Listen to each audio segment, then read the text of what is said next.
We've all been there. We've sat down to create a new mechanic, system, or model full of motivation, lo-fi humming in the background, and a fresh cup of coffee steaming away.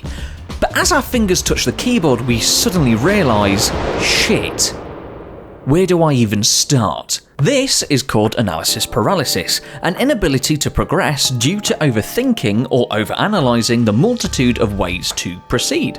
It's extremely common and can happen for many reasons, whether it's understanding all these different concepts and techniques but unsure how to combine them, or maybe you get the theory but there's a disconnect between that and how to actually make it. This, I think, is one of the reasons why so many game dev projects are eventually thrown into the shrouded box of broken dreams. Hello? I've been here many times in my game dev journey, and if you're watching this, chances are you have too. Whether it's finding the best way to make an enemy attack a player, retopologizing a 3D model, or creating a behavior tree system.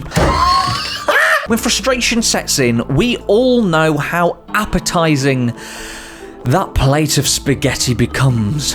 For example, with the behavior tree system I'm currently working on, I knew exactly what it is I wanted to make. A behavior tree. I had researched to understand the theory behind it, shout out to Chris Simpson and AI in Games by the way, made notes, saved diagrams, watched and read tutorials so I had some sort of direction. Game dev tutorials are another topic I wanted to talk about, so subscribe if you want to see that. Despite all that, it still wasn't clicking. I understood the theory but had no idea how to start because of the many ways I could tackle it. I was stuck. The reason why I haven't made a proper game dev video since my Persona 5 one. A year ago. I know! For me, analysis paralysis is at its strongest when something is easy to understand conceptually but difficult to develop. But since starting, I've found ways to push past that game dev paralysis, and hopefully you'll find them useful too. Number 1, just start. Even if it's not the best way, just try. Don't dive in with the intent to definitely use whatever you initially make. If you can make it the final version, then you're a god. Just get the ball rolling. This is about letting things click into place. Allow yourself to find what works and what doesn't. Even if you can't fully see it in your head yet, just go for it. And if it helps you get started, don't be afraid to add some good old-fashioned quality spaghetti code, as long as it doesn't stay that way. Refactoring not only helps improve your code base, but it also improves your ability too. You'll learn more than just how to do this. You'll develop other skills and deeper knowledge of other concepts in the process, whether it's OOP practices, retopology, animation, etc. By just starting, you'll learn what works and what doesn't, have some foundational knowledge to build off of, and hopefully have something to use, improve, or expand, and if not, don't give up. Keep trying. Number 2, do more research.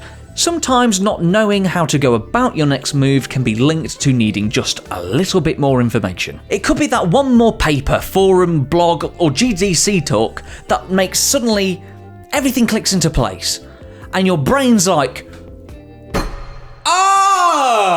this might not always be the case, especially if you've already spent so much time researching.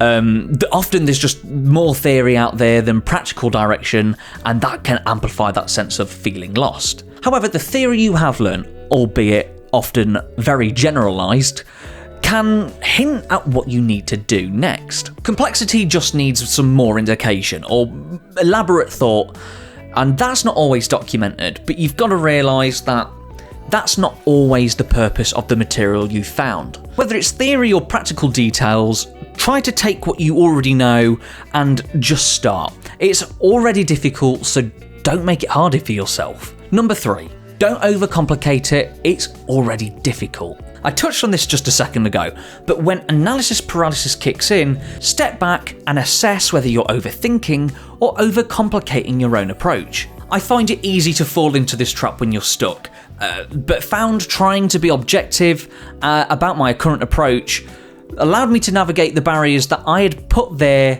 myself without realising.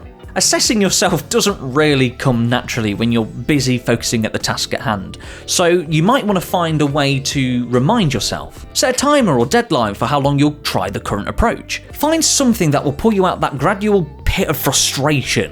We all know how deep that pit gets. Simplifying it can help reset our mindset and remind us of basic techniques and get us closer to where we want to be. Even if the result resembles a mutated pile of binary crimery, the next iteration will sort that out. Number 4, don't aim for perfection.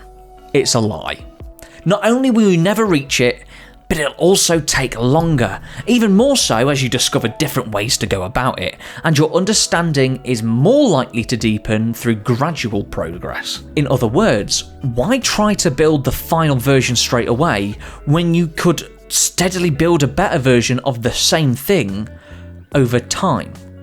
The only thing you're losing in this case is just a little bit more time for a bit more sanity. The first version of anything will rarely be the one, right? And if the games industry showed us anything, it's that. Everything goes through iteration, and there's a reason why games take years to make, and many, like God of War, go through very troubled development. Start, assess, improve, repeat. As you iterate, you'll refactor, refine, and improve your solution with a better understanding of what you've learned along the way.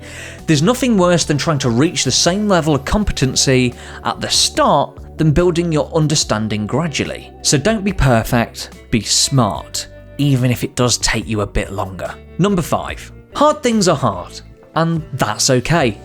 Not everything will be straight sailing and you won't always have a clear path, but try not to let that affect what you're doing or your mindset. It's easy to get lost in your own head, especially when frustration begins to loom, and that can lead to an amplified sense of analysis paralysis. I've talked about this in another video, but it's times like these when upward comparison starts, whether it's against friends, co-workers, or even randos in a video on the interweben. Even if you're not prone to doing that, it can be difficult to deal with. Fortunately and unfortunately, perseverance is key.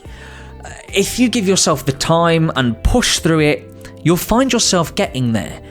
It may be slow, but recognising the progress you have made is so important for that reason. If a degenerate tea-drinking gamer can do it, you can definitely do it. That's it. Hopefully you'll find some of these tips useful for the next time you experience analysis paralysis. If you have any of your own game development tips, mention them in the comments below. Let's try and make game development a little easier for ourselves. I'd love to hear them. Try and apply them and maybe you'll thank yourself. And then maybe you'll thank me. If you found the video useful, like, subscribe and turn on notifications to be the first to know about future videos. It really helps out the channel. If you miss me in the meantime, follow me on Twitter for ramblings of a madman, and on Twitch, where the fun just never bloody stops. Just had to look away. Yeah, I know. I just had to, right? Fucking G! None of this would have been possible without the incredible generosity of my patrons. Thank you all so much for your support. If you'd also like to directly support the channel and the creation of content, head on over to patreon.com/DarkDax and pledge as much or as little or nothing at all. Either way, I'm grateful you even watched. Now, if you excuse me, I'm actually going to finish my behaviour tree system. It's only taken me a year. Oh, bye!